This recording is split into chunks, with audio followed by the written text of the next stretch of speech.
Pakistani cricket team کا cricket شائقین کے لیے بہت بڑا سرپرائز، پاکستان نے بنگلہ دیش کو 5 وکٹوں سے شکست دے کر سیمی فائنل میں کوالیفائی کر لیا۔ پاکستانی ٹیم جس کے بارے میں کسی کو بھی نہیں تھا یقین کہ وہ پہنچ جائے گی سیمی فائنلز میں، لیکن پاکستان نے کر دکھایا پورے پاکستان کو سرپرائز دے کے، اور یہی تو ہے قدرت کا نظام جس کی وجہ سے پاکستان پہنچ گیا سیمی فائنلز میں۔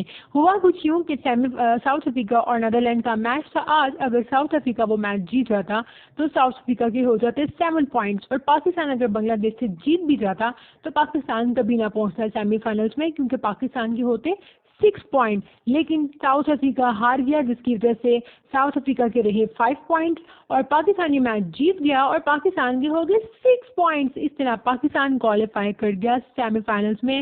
اب پاکستان کا میچ 9 نومبر بروز بدھ دوپہر 1 بجے ہوگا نیوزی لینڈ کے ساتھ۔ اب ہوگا ٹکر کا مقابلہ، اور ہم امید کرتے ہیں کہ جب پاکستان سرپرائز دیتا ہے تو وہ پھر دیتا ہی چلا جاتا ہے۔ اس کا مطلب ہے کہ پاکستان سیمی فائنلز میں حالی نہیں، انشاءاللہ فائنل تک کوالیفائی کرے گا اور ٹرافی جیت کے پاکستان لے کر آئے گا۔ پاکستان زندہ باد۔